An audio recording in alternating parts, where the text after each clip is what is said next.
함께 보실 하나님의 말씀은 신약성경 요한복음 8장 29절 한 절 말씀입니다. 29절 한 절 다 같이 봉독하겠습니다. 나를 보내신 이가 나와 함께 하시도다. 나는 항상 그가 기뻐하시는 일을 행하므로 나를 혼자 두지 아니하셨느니라. 아멘. 우리 주님께서 하신 말씀들 중에서 우리가 별 신경을 안 쓰고 넘어가면 놓칠 수도 있지만 때로 이렇게 자세히 관찰해 보면은 아주 놀라울 만한 표현들이 종종 그 속에 있음을 발견하게 되는데, 제가 그 전에 이 29절을 읽으면서 제 눈에 들어왔던 한 단어는 항상이었습니다. 항상. 그가 기뻐하시는 일을 행함으로, 여기까지는 괜찮겠는데, 하나님이 기뻐하시는 일을 나는 행한다, 거기까지는 괜찮은데, 항상 원어를 찾아보니까 원어에도 그대로 되어 있는 거예요. 원어에도 우리말과 똑같습니다. 언제나 항상 나는 아버지의 뜻을 행한다. 그게 참 놀라우면서 과연 인간으로서 이러한 삶이 가능할 것인가 하는 질문을 던져 보았습니다. 사실 우리는 그러면 얼른 쉽게 또 빠져나가죠. 어떻게 빠져나가죠? 예수님이니까 그게 가능했잖아. 쉽죠, 빠져나. 그 말 속에는 무슨 의미도 담겨 있냐면은 나하고는 거리가 멀잖아.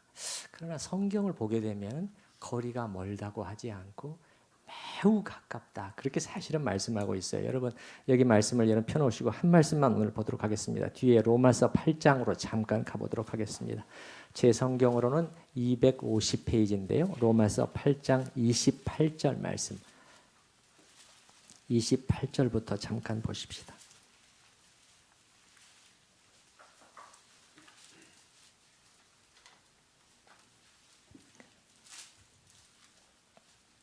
(28절) 말씀 같이 읽어보십니다.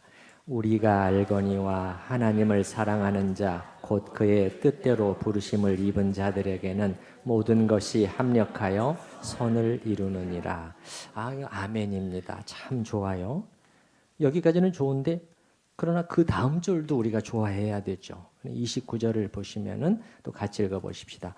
하나님이 미리 아신 자들을 또한 그 아들의 형상을 본받게 하기 위하여 미리 정하셨으니 이는 그로 많은 형제 중에서 맏아들이 되게 하려 하심이니라. 그러니까 28절만 우리가 좋아하고 29절은 건너뛰려고 하면 안 되는 거죠.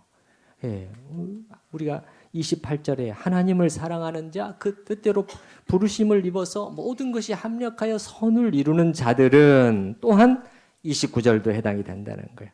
하나님이 우리를 왜 부르셨느냐? 그 아들의 형상을 본받게 하기 위하여, 이렇게 되어 있네요. 본받게 하기 위하여. 그래서 많은 형제 중에서 맏아들, 우리의 큰 형님이 큰 오빠가 되시도록 우리 앞에 맨 앞에 딱 세워놓으신 분이 예수님이다, 이렇게 말씀하고 있으니 본받게 하기 위하여. 그럼 본받게 하기 위하여 우리 조금 전에 요한복음 8장 29절도 포함이 된다는 것이에요. 예수님의 삶, 우리가 보고 그 모습, 아들의 형상, 아들의 모습을 보고 우리가 본받게 하기 위함이라는 거예요. 그래서 바로 이 목적을 위해서 30절에 우리를 또한 부르시고 우리를 의롭다 하시고 우리를 영화롭게 하셨다, 이렇게 말씀하고 있는 것이죠. 본받게, 따라서 해보십시다. 본받게. 본이라는 것은 모범이라는 의미도 있습니다. 그러니까 여러분, 우리가 신학적으로 밸런스를 유지해야 되는 것이 뭐냐면, 예수님은 누구신가 할 때 두 가지를 다 붙들어야 됩니다. 하나는 중보자입니다. 또 하나는 모범입니다. 본이 된다는 것은 모범이 되신다는 거잖아요. 따라서 해보십시다. 중보자, 모범. 둘 중에 하나만 붙들면은 밸런스가 깨지게 됩니다. 중보자라는 것은 우리의 대속자로서 하나님과 우리 사이에 중보가 되시는, 우리가 예수님을 통해서만 하나님께 나아갈 수 있다. 그러나 그게 전부가 아닙니다. 오늘 말씀을 보니까 아들의 형상을 본받게 하기 위하여 우리 앞에 모범으로 세우셨다고 말씀합니다. 예수님은 중보자이실 뿐만 아니라 또한 모범이시라는 것이죠. 그래서 예수님께서 이 땅에 오신 목적 중에 하나가 죽으시기 위해서 오셨지만 그러나 또한 보여주시기 위해서 오늘 29절 말씀을 보면은 보여주시기 위해서 오셨다는 거예요. 왜 보여주는 것이죠, 여러분? 에어로빅 강사가 어려운 동작을 왜 보여주는 거죠? 따라서 하도록. 내가 이렇게 잘할 수 있습니다. 그게 아니잖아요. 여러분도 할 수 있어요. 이 동작 차분히 하나하나 따라서 해보세요. 자꾸 해보면 그대로 저처럼 할 수 있습니다. 그렇죠? 왜 보여주는 것이냐? 따라서 하기 위해서 보여주는 것이죠. 그래서 자꾸 성경에서도 예수를 보자고 말하죠. 자꾸. 히브리서 12장에서도 예수를 바라보자. 믿음의 주여 온전케 하신 예수를 자꾸 보자. 보고 따라가자. 그런 말씀인 거죠. 그래서 오늘 요한복음 8장 29절로 돌아오시면 8장 29절로 다시 돌아와 보시면 내가 항상 그가 기뻐하시는 일을 행한다. 이것도 우리와 무관치 않은 말씀이라는 거예요. 예수님한테만 해당되고 나하고는 전혀 상관없다고 한다면 이거는 성경, 예수님이 오신 목적을 완전히 잘못 이해하고 있는 것이라는 거예요. 예수님께서 뭔가를 보여주시는, 이 삶을 통해서 뭔가 이 속에 뭐가 있다는 거예요. 이게 가능하고 뭔가가 지금 중요한 것이 이 속에 지금 담겨 있다 하는 것을 보여주시는 거 하는 거죠. 그가 기뻐하시는 일을 행한다는 것은 명백히 순종의 삶을 가리키는 것이겠죠. 그가 아버지가 기뻐하시는 일을 행함으로 나를 맨 뒤에 보면 혼자 두지 아니하셨느니라. 혼자 두지 아니하. 하나님께서 나와 항상 함께 하신다는. 맨 처음에도 그렇게 시작하죠. 29절 처음에 어떻게 시작합니까? 나를 보내시니가 나와 함께 하신다. 임재를 말하는 하나님의 임재 가운데. 야, 이걸 보면서 이 두 가지만 될 수 있다면 정말 최고겠구나. 더 이상 뭐 바랄 것이 있을까요? 항상 아버지의 임재 가운데 거하고 그러면서 그가 기뻐하시는 일을 늘 행하는 삶. 이거야말로 우리가 바랄 수 있는 최고의 그리스도인의 삶의 목표가 아니겠어요? 그래서 저는 오늘 그 부분에 있어서 우리 성도님들에게 어떤 부담을 드리고자 하는 것이 아니라 도와드리기 위해서 이제 오늘 좀 어떤 원리들을 같이 나누고자 합니다. 29절 말씀을 오늘은 풀어서 설명하는 그런 본문 강해가 아니라 항상 기뻐하는 그 삶을 살 수 있으려면은 우리가 어떤 방법이 있을 수 있을까요? 좀 더 구체적인 실천적인 원리들을 우리 성도님들과 한 9가지 정도로 나눠보고자 하는데 오늘 일부 이렇게 4가지 정도 하고 다음 주에 나머지를 나눠보도록 하겠습니다. 이 9가지는 서로 다 별개로 제각기가 아니고 다 긴밀하게 이렇게 딱 얽혀져 있는 원리들이라는 것을 여러분이 곧 아실 거예요. 자, 첫 번째는 저는 이렇게 시작하고 싶습니다. 어느 쪽이 더 쉬운가?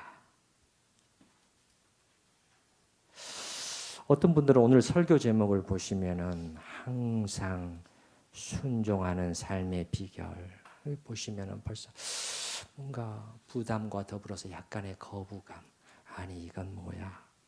몇 번 순종하기도 힘드는데 언제나 순종이라고? 야, 좀 웬만한 수준을 우리한테 제시하셔야지. 이거 좀 너무한 거 아니야? 목사님 너무 나간 거 아니야 우리한테? 그런 생각이 드실지도 모르지만 저는 오히려 반대일 수도 있다는 거예요. 발상의 전환이 우리에게 필요하다는 것입니다. 어느 쪽이 과연 더 쉬운 것인가? 어쩌다 한두 번 순종하는 것이 더 쉬운가? 아니면 항상 순종하는 것이 더 쉬울 것인가? 한번 다시 생각해 보시라는 것입니다. 저는 이것도 사탄의 속임수가 아닌가 싶어요. 뭐냐면은 늘 그렇게 사는 것은 불가능해. 예수님처럼 사는 것은 너무 어려워. 그리스도인으로서 제대로 사는 것은 너무 힘들단 말이야. 이런 생각을 자꾸 넣어주는 것이 우리가 속고 있는 것은 아닌가 그런 생각을 해보는 것이에요. 여러분, 만약에 예수 믿고 제대로 사는 것이 제대로 신앙생활하는 것이 그렇게 힘들고 그렇게 무겁기만 하고 그러면 제 생각에는 다 우울증에 걸릴 겁니다. 다 우울증에 걸려야 돼요. 그걸 누가 이 신앙생활에 이 짐을 감당해낼 수 있겠어요? 그렇지 않습니다. 성경은 그렇게 말하고 있지 않아요. 그렇게 말하고 있다면 시편 119편 지난번에 나눴던 그 말씀의 사람이 어떻게 나올 수가 있겠어요? 말씀의 사람이 뭐예요? 이게 들고 쉽게 말해서 좋아 죽겠다는 거예요? 좋아 죽겠다는 거예요, 지금. 뭐랑 똑같냐? 제가 많은 재물들을 사람들이 즐거워함 같이 주의 계명을 율례를 즐거워합니다. 이 말은 무슨 말이겠어요? 사람들이 통장에 들어온 많은 돈을 보고서는 좋아 죽겠어 하는 것처럼 저는 이 주님의 말씀 보면서 정말 그렇습니다. 아니 좋아한다는데 누가 뭐라고 하겠어요? 이게 무슨 짐이요? 이게 무슨 얽으면은 이게 힘들게 만드는 고통스러운 사슬이냐 말이에요. 그게 아니라는 것입니다. 기독교 신앙의 본질은 그렇지 않다는 것입니다. 그는 오죽해야 이렇게 말하고 있죠. 시편 119편 우리가 살펴봤지만은 주의 계명을 사모함으로 저의 마음이 상합니다. 저의 이 가슴이 으깨질 정도로 저는 그것을 주님 사모하고 사랑하고 그리워하고 이렇게 합니다. 이 속에 무슨 억지가 있고 무슨 우울이 있냐 말이죠. 이게 이게 너무 힘들구나. 그런 쉬운 것만은 아니지만 그러나 기독교 하나님을 믿는 신앙은 결코 힘들고 무겁고 우울하기만 한 것은 아니라는 것입니다. 우리 속지 마십시다. 속지 마실 수 있기를 바랍니다. 예. 예수 믿고 제대로 신앙생활하는 것은 너무 힘들어. 불가능해. 항상 순종? 말도 안 돼. 그거 또 하나 속고 있는 것일 수가 있다는 거예요. 여러분 뒤에 여러분 예수님 말씀 32절 말씀 우리가 잘 아는 말씀이에요. 32절 말씀 보시죠.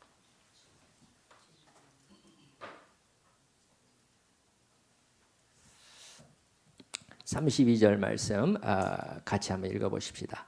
진리를 알지니 진리가 너희를 자유케 하리라. 기독교 진리는 예수님의 말씀, 성경의 가르침은 우리에게 속박을 주는 것이라고 하고 있습니까? 속박을 주고 있다고 말하나요? 아니면 뭘 주고 있다고 하나요? 자유를 주는 것이라고 말하고 있잖아요. 여러분 31절 말씀을 보시게 되면은 그러므로 예수께서 자기를 믿은 유대인들에게 이르시되 너희가 내 말에 거하면 참으로 내 제자가. 그러니까 너희가 내 말씀 안에 거하면 그런 뜻입니다. 원문상으로 너희가 내 말씀 안에 늘 머물러 있고 그렇게 되면은 내 제자가 될 것이다. 그리고 너희는 진리를 알게 될 것이다. 그렇게 되면 너희는 어떻게 될 것이다? 자유케 될 것이라는 것이에요. 자유로운 것이 쉽습니까? 묶여 있는 것이 쉽습니까? 자유가 말할 필요도 없는 쉬운 것이지요. 쇠사슬에 묶여있던 노예가 어느 날 거기서부터 자유케 풀려났을 때만큼 하늘을 날아갈 것 같지 않겠어요? 그게 기독교 신앙이라는 것이에요. 예수님은 그것 때문에 오셨다는 거예요.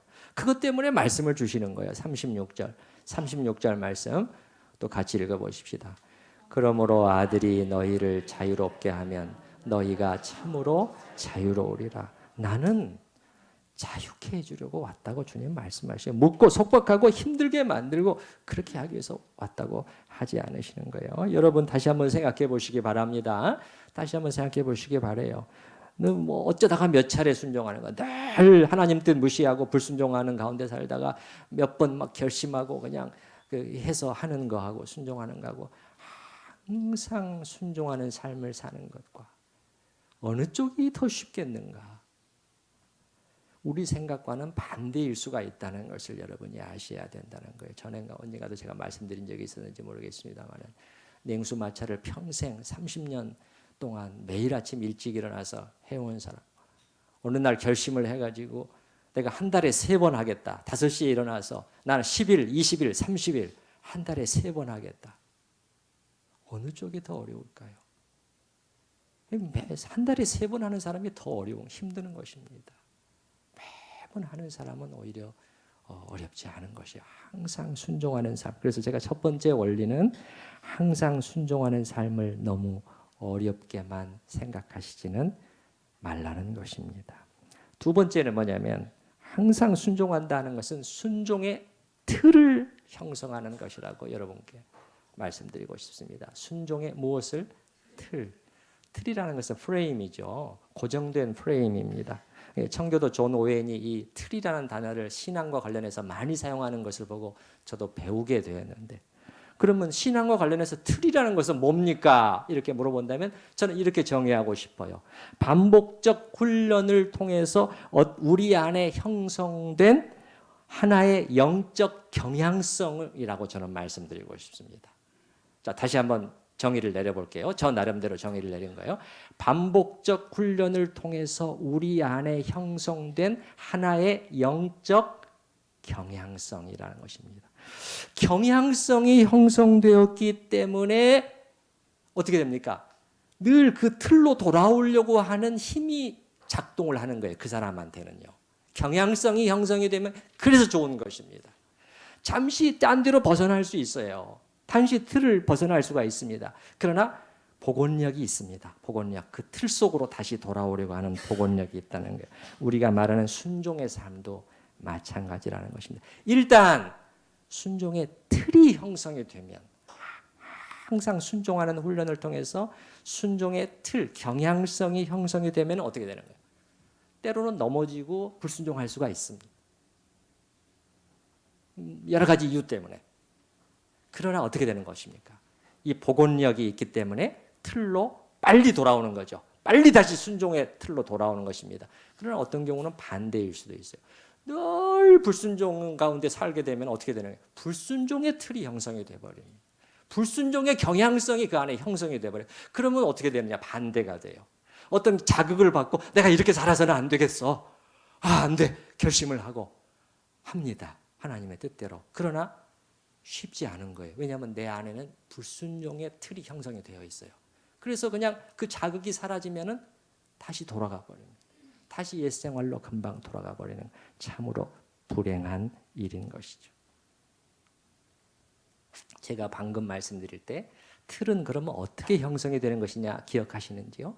반복적 훈련을 통해 우리 안에 형성된 하나의 영적 경향성. 뭘 통해서? 반복이죠. 반복을 통해서 우리 안에 형성된다는 거예요. 그 듀란트라고 하는 분이 많이 사람들이 인용하는 말 여러분이 알고 계시죠? 우리가 반복해서 하는 그것이 우리다. 혹시 들어보셨는지 모르겠지만 흔히 아리스토텔레스가 한 말로 많이 오해되고 있는데, 정확하게 알아보면 그 윌리엄 듀란트라고 하는 미국의 철학자가 아리스토텔레스의 철학을 정리하면서 아리스토텔레스가 말하고자 하는 바가 이것이다 하고 자기의 문장으로 써놓은 것인데, 그게 이제 유명한 말이 되었다고 그래요. 그가 한 풀 문장을, 전체 문장을 한번 읽어드려볼게요. 두 문장인데요. 우리가 반복해서 하고 있는 것, 그것이 곧 우리 자신이다. 그렇다면 탁월함이란 행동이 아니라 습관이다. 탁월함이란 무엇이 아니고 행동이 아니고 습관이라 합니다. 여러분 어떻게 생각하시나요? 어떤 사람의 진정한 탁월함은 그의 한두 가지 특별한 행동에 있지 아니하고 그가 형성해 놓은 습관에 있다는 것이에요. 이것이 바로 그 사람이라는 거예요. 이것이 납니다. 내가 누구인가 여러분이 한번 보시기 바랍니다. 내가 매일 반복해서 하고 있는 것, 그것이 숨길 수 없는 나인 것이에요. 제가 주일 아침 이 자리에서 설교를 얼마나 잘하는가, 그것도 중요하겠지만은, 그러나 나머지 6일 동안 하나님 앞에서 반복해서 얼마나 정직하고 진실하게 살고자 몸부림치고 있는 것인가. 기도를 성도들 앞에 기도를 잘하는 목사로 보이는 것과 실제로 기도의 삶을 사는 것은 다르다는 거예요. 다르다는 거예요. 우리는 흔히 전자에 속아 넘어가고 나 아닌 다른 사람으로 보이려고 자꾸 나는 이미 지금 반복해서 하고 있는 난데, 그러려면 어디로 돌아가야 돼? 내가 어떻게 반복할 것인가? 이걸 봐야 되겠죠. 그래서 진정 뛰어난 사람은 거기에 관심을 갖는다는 것이죠. 이 습관을 어떻게 형성해 놓을 것인가, 거기에 관심과 노력을 기울인다는 것이죠. 한번 반짝 뜨는 것, 그거에 관심이 없는 것이죠. 그래서 우리 신앙의 경우에도 이 습관, 틀을 잘 형성해 놓는 것이 중요하다는 것입니다. 자, 제가 두 가지를 말씀을 드렸는데 두 가지를 비교하면서 말씀을 드려볼게요. 첫 번째는 항상 순종이 오히려 더 쉬울 수도 있다. 발상의 전환이 필요하다고 말씀을 드렸습니다. 진리가 자유케 하기 때문에. 두 번째는 뭐냐면은 그 한 가지 방법은 뭐냐면은 반복과 훈련을 통해서 틀을 잘 만들어 놓으면은 이것이 더 쉬울 수 있게 우리가 만들 수가 있다는 것입니다.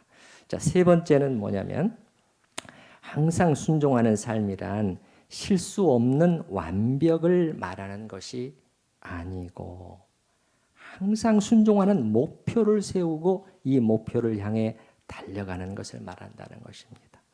실수 없는 완벽, 실패라고는 하나도 저지르지 않는 완벽한 상태.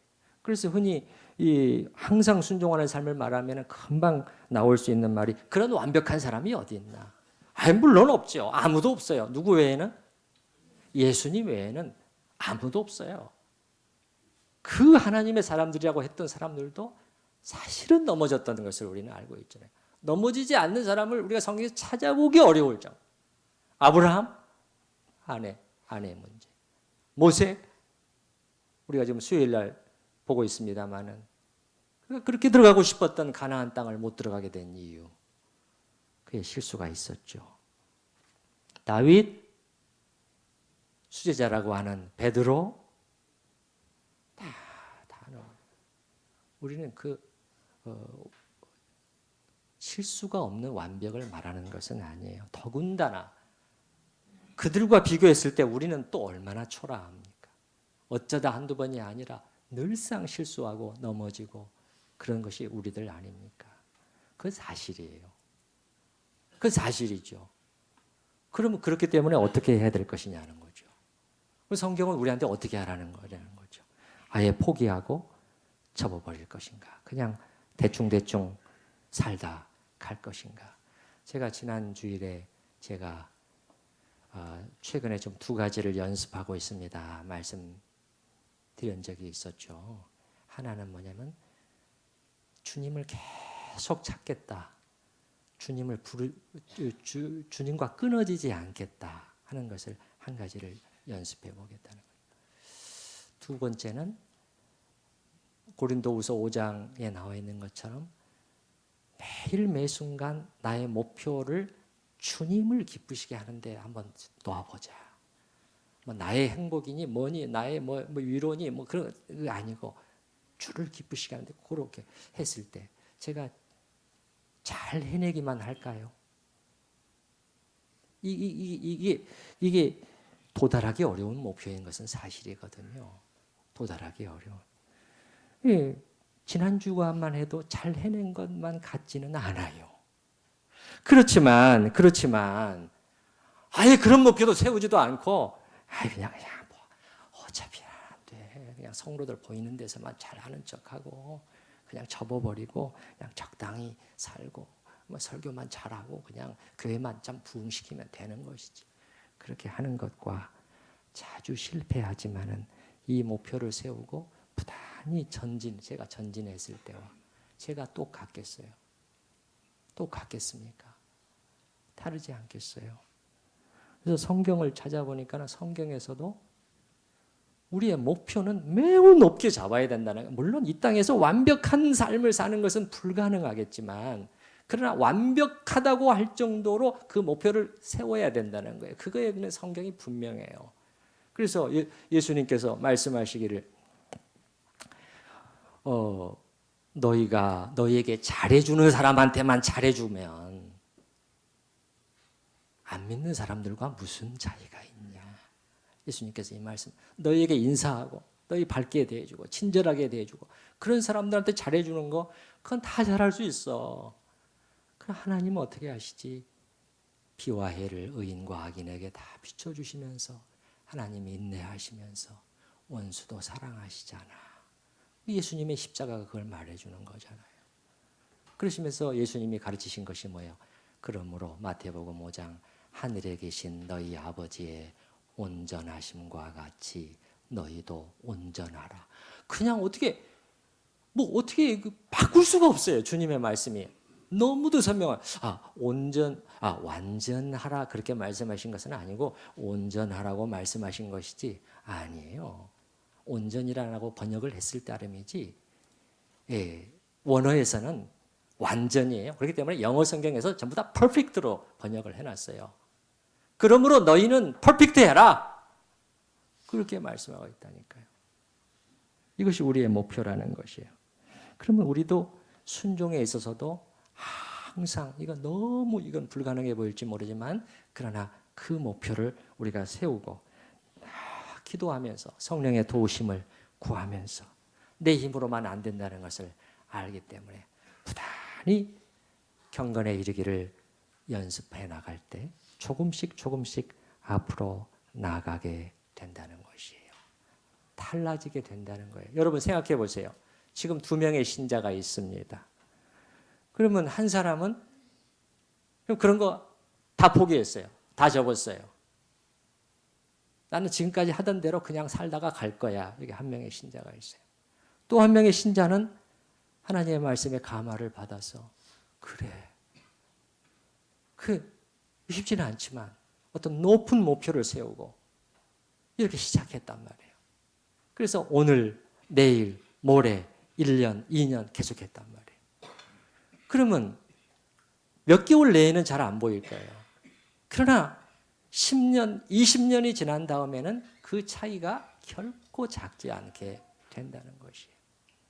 여러분, 제가 그 브라더 로렌스라고 하는 하나님의 사람 이야기를 전에도 들려드린 적이 있었습니다만 그가 누구였느냐?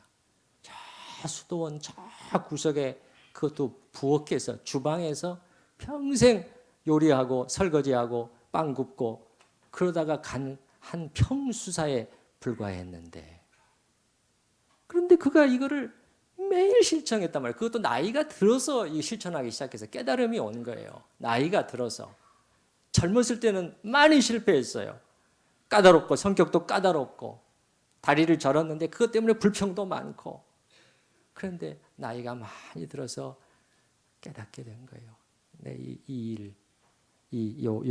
요거 주방에서 일하는 이 일 나는 주님을 위해서 할 거야. 주님 사랑하는 마음으로 이거 다 할 거야. 오늘 하고 내일 하고 1년, 2년, 5년, 10년, 20년 지나니까 나중에는 어떻게 됐어요? 이 수도원 저 구석에 있는 한 평수사 속에서 사람들은 예수님의 향기를 맡기 시작했단 말이에요. 다 인정해요. 다 인정해요. 수도원 안에뿐만 아니라 수도원 밖에까지 퍼져나가가지고 그냥 쟁쟁한 사람들이 신앙의 상담을 청해 온다는 거예요. 이 배우지 못한 한 명의 평수사에게. 그래서 그 편지들, 그가 답장한 편지들이 모여져서 이 영적인 고전이 되어서 수백 년간 읽히고 있다. 지금도 우리말로 해도 10권 이상이 번역이 돼서 하나님과 동행하는 삶이라는 책으로 번역되어 있다 말씀을 드렸죠. 그래서 칼빈도 그렇게 말을 했어요. 완전과는 거리가 아주 먼 우리는 꾸준히 계속해서 전진해야 한다. 꾸준히 전진하는 가운데 목표를 높이 세우고 나아갈 때 하나님이 우리를 통해서 변화시키는 그런 역사가 있는 줄 믿습니다. 그래서 세 번째, 이제 마지막 네 번째로 항상 순종할 수 있으려면 순종할 준비가 되어 있어야 된다고 말씀을 드리고 싶습니다. 여러분, 준비입니다. 준비. 항상 순종이 가능하려면 그럴 준비가 되어 있어야 된다는 것을 저는 깨닫게 되었습니다. 준비가 되어 있어야 상황이 발생할 때 대처할 수가 있어요. 그렇지 않으면 거의 다 준비가 안 돼 있는 상태에서 훅이 들어옵니다. 팍 들어옵니다. 그러면 대부분 준비가 안 돼 있기 때문에 그냥 당하는 것이에요. 예. 그 예수님의 경우를 제가 말씀을 드렸습니다만 예수님이 사마리아 여인을 만나서 큰 복음의 열매를 거두게 됐잖아요. 그 여자가 회심하고 그 여자를 통해서 수많은 사마리아 사람들이 예수님을 믿고 회심하는 그 열매를 맺게 되는데 우리는 그것을 보면서 나한테도 하나님이 사마리아 여인 한 사람만 붙여주신다면, 그러나 제가 말씀을 드렸죠. 우리는 준비가 안 돼 있으면 하나님께서 우리 둘레에 그런 사람을 아무리 보내주셔도 다 놓쳐버린다고 말씀을 드렸죠. 예수님도 그럴 위험성이 있었어요. 준비가 안 되어 있으셨다면. 왜냐? 방해하는 요소들이 너무너무 많았어요. 여러분이 성경을 읽어보시면 알겠지만 제자들이 의아히 여겼잖아요. 왜 아니 저 랍비가 왜 지금 저 사마리아 여인하고 더군다나 지금 사마리아 사람들 속에서도 천히 여김을 받는 상종하지도 않으려고 하는 저 여인과 지금 무슨 진지한 대화, 무슨 영적인 대화를 나누시는 거야. 여러 가지 방해 요소들이 많았습니다. 귀찮은 수도 있어요. 그냥 지금 배고프고 목마른 상황이었어요. 빨리 밥이나 먹자. 귀찮아요. 번거로운 거죠. 그냥 물 떠가시오. 그렇게 할 수도 있었지만 그게 아니었다는 거예요. 그래서 예수님은 그럼 뭐가 차이가 있었냐? 준비가 되어 있으셨다는 거예요. 그럼 그 준비가 되어 있으셨다. 그걸 어떻게 알 수 있습니까? 내 말씀을 통해서 물론 알 수 있는 거죠. 요한복음 4장 34절에 보니까는 나의 양식은 나를 보내신 이의 뜻을 행하며 그의 뜻을 온전히 이루는 이것이니라. 양식. 순종이 양식이 되어 있었다고. 배고픈 사람이 막 음식 생각이 간절한 것처럼 우리 주 예수님은 사람이 배고프면은 막 머릿속에 떡, 라면, 여러 가지 빵 막 떠오르는데 예수님은 그때 그것보다도 아버지의 뜻 여기에 굶주려 계셨다는 거예요. 굶주려 계셨다는 거예요. 이게 준비죠, 준비. 굶주려 계셨는데 한 여인이 나타나는 거예요. 놓치지 않는 것이죠. 아버지께서 보내신 잃어버린 양이구나 하는 것을 알게 되는 것이죠. 여러분, 준비되어 있지 않은 신앙생활이 승리하기는 크게 어렵습니다. 제가 배운 것은 뭐냐면 내가 그때 왜 실패했지? 내가 왜 그때 짜증을 부렸지? 물론 내가 못돼서 나쁜 형편없는 크리스찬이기 때문에 그럴 수도 있겠지만 그것보다는 미처 준비가 안 되어 있는 상황에서 그 시험거리에 딱 부딪혔기 때문에 그런 경우들이 더 많아요. 어이없게 실패해버리는 것이죠. 그런데 여러분 생각해 보시기 바랍니다. 우리의 삶이라는 것이 녹록하지가 않다는 거예요. 시험거리가 한두 개냐 이것입니다. 한두 개입니까? 복병처럼 가는 곳마다 기다리고 있는 게 시험거리예요. 우리를 넘어지게 하는 요소들이 너무너무 많아요. 집안에 있으면 집안에 있는 대로, 밖에 나가면 또 밖에 나가는 대로, 직장에 도착하면 직장에 운전을 하면은 그냥 연락에 하는 운전자들을 만나게 되고, 전철을 타게 되면은 뻔뻔스럽고 무례한 사람들을 또 부딪히게 되고 말이죠. 가는 곳마다 만나는 사람마다.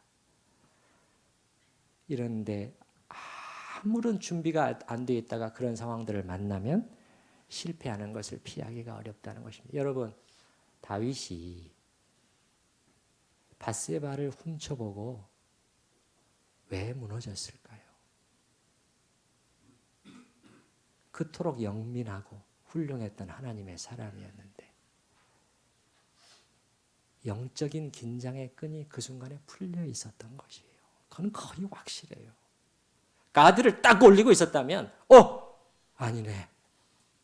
문을 돌려야지. 가드가 완전히 내려져 있는 거예요. 사탄이 그냥 미끼를 탁 던지니까 그대로 걸려드는 것이죠. 그 말은 무슨 말이냐면 오늘 우리의 용어로 하면은 준비가 안 돼 있었다는 것이죠. 우리가 사는 세상은 놀이터가 아니요 싸움터, 영적인 전쟁터라는 것이 성경에서 확인된다고 제가 말씀을 드렸죠. 우리의 원수는 어떻게 하는 거예요? 탁 걸려가지고 한두 번 넘어지게 하고 그게 무슨 문제든지 뭐 정직의 문제든지 화를 내는 문제든지 성적인 문제든지 딱 걸려 넘어지게 만들고 그 다음에 어떻게 하는 거예요? 막 정죄합니다. 막 정죄해요. 막 정죄해요. 그러면 어떻게 돼요? 우리는 그냥 속절없이 당합니다. 그냥 좌절해요. 포기합니다. 하나님 앞에 못 나옵니다. 그래서 어떻게 되나요? 점점 더 빠져들어갑니다. 예. 그렇게 되는 것이죠. 그렇기 때문에 항상 순종할 수 있으려면 늘 준비가 되어 있어야 하는 것입니다. 따라서 해보십시다. 다시 한번 준비. 주일에 교회에 오실 때도 이 준비를 하고 오셔야 되는 것이에요. 마음의 준비입니다. 마음의 준비. 주님, 저는 오늘 주님을 예배하러 교회에 갑니다. 주님을 만나고 싶습니다. 이렇게 지금 나오는 분들하고 그냥 아무 생각 없이 허겁지겁 그냥 막 정신없이 와서 또는 지각해가지고 그냥 앉아있는 분하고 예배의 은혜가 어떻게 같을 수가 있겠냐 말이죠. 그건 아니죠. 또 준비하는 거죠. 주님, 저는 오늘 교회에서 이런저런 봉사를 하게 될 것이고 또 우리 성도들을 많이 만나게 될 것입니다. 저는 교회 안에서 오늘 무엇을 기대하고 무엇을 예상해야 될까요? 저는 어떤 자세로 오늘 하루를 보내야 될까요? 여러분 생각해 보세요. 다들 우리 오시는 성도들이 이 세상살이 가운데 힘들고 지친 가운데 있다가 오시는 분들이에요. 맞습니까? 예, 그렇다면 좋은 일만 기대할 수 있겠어요? 예, 다 나에게 웃어주기만 하고 다 나에게 친절하게 대하고 다 나를 받들어주고 인정하고 그런 일만 기대할 수 있겠어요? 많은 일들이 생길 수가 얼마든지 있는 것입니다. 근데 나는 무엇에 대해서 기대하고 무엇을 준비하고 왔나? 잘못 준비가 전혀 안 돼 있으면 어떻게 되는 거예요? 교회에 와서도 은혜를 받는 것이 아니라 시험만 받고 돌아가게 되는 일들이 있게 된다는 것이죠. 그렇죠? 그래서 준비를 하는 것이죠. 주님, 저는 오늘 교회에서 저를 기쁘게 하지 않겠습니다. 주님을 기쁘시게 하겠습니다. 여러분 29절 다시 한번 보시기 바랍니다. 요한복음 8장 29절. 나를 보내신 이가 나와 함께 하시도다. 나는 항상 그가 기뻐하시는 일을 행함으로. 이 준비를 하고 계셨다는 거예요. 그렇기 때문에 항상이 가능했다는 것이죠. 그렇기 때문에 시험거리가 왔을 때 아니 주님이 하루를 사시면서 그날 아침에 일어나셔서 기대한 삶의 모습은 제가 볼 때는 너무너무 쉽지 않은 거예요. 저는 정말 아무리 생각해도 그러한 삶은 감당을 못 하겠어요. 죄인들의 이같이 거역한 일을 참으신 자를 생각하라. 이건 매일같이 돌로 치려고 달려드는 사람들 속에서 사역을 하셨잖아요. 저 같으면 벌써 도망갔어요. 사도 바울은 그 삶을 묵상하면서 빌립보서 3장에서 나는 예수님을 알고 싶어. 세 가지를 알고 싶다. 예수님, 그리스도와 그의 부활의 권능과 그의 고난에 참여하심을 알고 싶다. 고난에 참여하심. 이거 뭐였지? 이거 비밀이네. 이거 신비네. 나도 몸으로 알고 싶다. 그러면서 그 고난의 현장 속으로 자꾸 들어갔던 사람이 바울이었던 것입니다. 자, 이제 오늘 우리가 네 가지 항상 순종하는 삶의 비결과 관련해서 네 가지를 같이 나누었습니다. 첫 번째는 어느 것이 더 쉬운가? 반대일 수도 있다는 것을 말씀을 드렸어요. 너무 부정적으로 문빗장을 먼저 걸어 잠그지 마시라는 것입니다.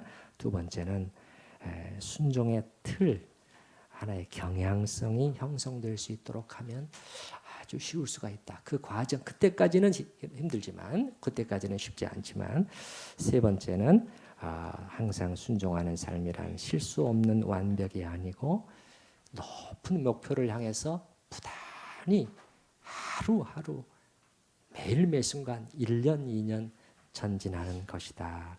그렇게 말씀을 드렸고, 네 번째는 순종할 준비가 되어 있을 때 또 그것이 가능하다는 것을 말씀을 드렸습니다. 이 시간 우리가 들은 말씀을 생각을 하면서 같이 기도하는 시간을 갖도록 하겠습니다.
아들의 형상을 본받게 하기 위하여 맏아들로 세우셨다고 말씀하시고, 오늘 특별히 우리는 영감으로 기록된 본문 말씀을 통해서 놀라운 표현을 발견했습니다. 내가 항상 아버지의 기뻐하시는 일을 행한다. 언뜻 생각하면 너무 어려워 보이고 너무 부담스럽고 불가능해 보이고, 그래서 문빗장을 먼저 걸어 잠궈버리고 포기하고 싶을지 모르지만 주님, 그것이 아니라는 것을 오늘 확인했습니다.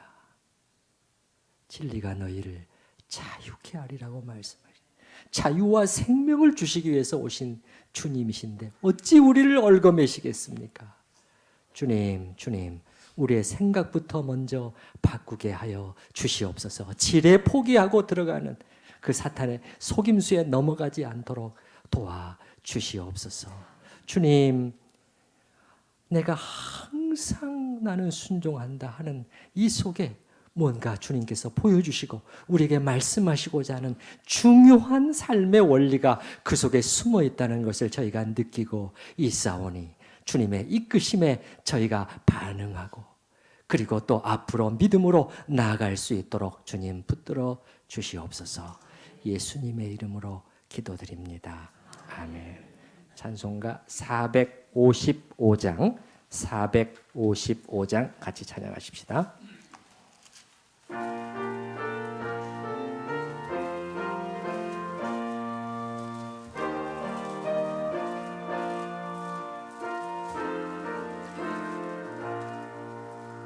주님의 마음을 본받는 자, 그 마음에 평강이 찾아오게, 험악한 세상 이길 힘이 하늘로부터 임함이로다. 주님의 마음 본받아 살면서 그 거룩하신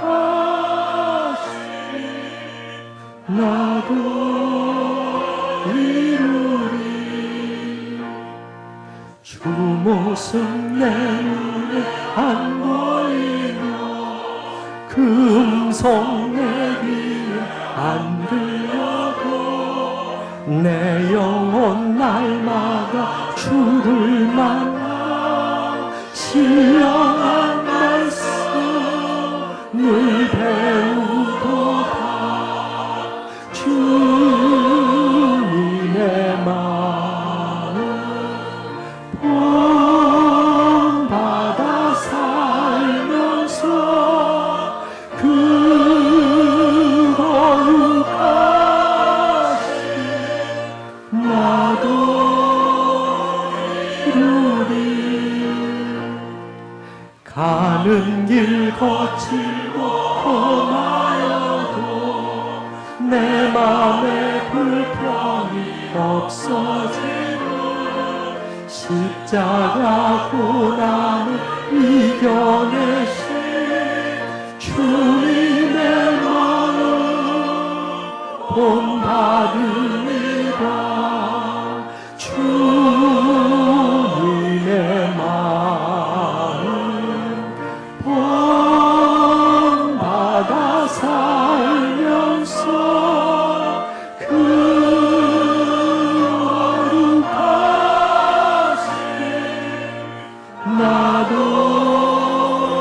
이루리. 주 예수 세상에 다시 오신 그날의 무성도 변화하여 주님의 빛나는 그 형상을 다 함께 보며 주 찬양